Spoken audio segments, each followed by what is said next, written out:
পর্দা নামল ২৩তম ঢাকা আন্তর্জাতিক চলচ্চিত্র উৎসবের। নৃত্য পরিবেশনা, পুরস্কার প্রদান ও বাংলা চলচ্চিত্র বলি প্রদর্শনীর মধ্য দিয়ে শেষ হলো ৯ দিন ব্যাপী এই আয়োজনের। সমাপনী অনুষ্ঠানে ছিলেন সংস্কৃতি বিষয়ক উপদেষ্টা মোস্তফা সরওয়ার ফারুকী।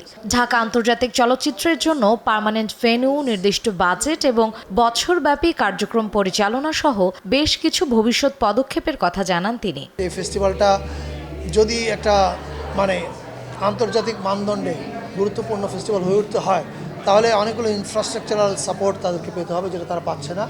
যেমন proper projection system, permanent venue, গেস্টদেরকে সব ফিল্ম মেকারদেরকে আনতে পারে না। সো এই সমস্যাগুলো সমাধান যদি আমরা করতে পারি, তাহলে আমি মনে করি যে এই ফেস্টিভ্যাল আরও ইমপ্রুভ করবে।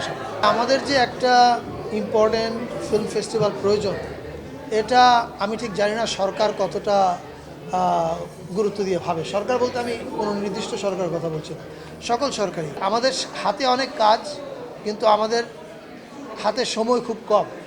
এই অল্প সময়ের মধ্যে একটা প্রপার ফেস্টিভ্যালের স্ট্রাকচার তৈরি করা সম্ভব না, কিন্তু আমরা কাজটা ইনিশিয়েট করতে চাই।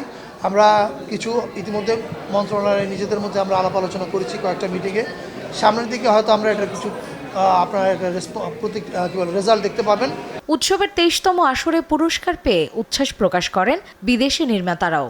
I'm Japanese director and the producer, co-script writer Noriko Yuasa. Anyway, so I'm so happy to get the award of the script writer. Yeah, I'm so happy. Thank you so much. Best Actor Ryan Sarlacc won the Best Actor award. This festival was so colorful and so nice festival until opening ceremony. From opening ceremony to closing ceremony, I have and I see really good experience. You know that I come from Iran, and I really like it. And I hope in the near future, Dhaka Bollywood come to a better situation in the near future, God willing.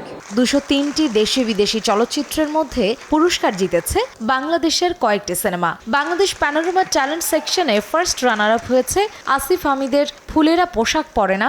সেরা চলচ্চিত্র হয়েছে মনন মুন্তাকার পৈতৃক ভিটা এবং panorama সেকশনে পূর্ণদৈর্ঘ্য চলচ্চিত্রে সেরা চলচ্চিত্রের পুরস্কার জিতেছে শঙ্খ দাশগুপ্ত পরিচালিত সিনেমা প্রিয় মালতী। এছাড়া বেস্ট অডিয়েন্স অ্যাওয়ার্ড পেয়েছে সৃজিত মুখার্জি পরিচালিত ভারতীয় সিনেমা পদাতিক।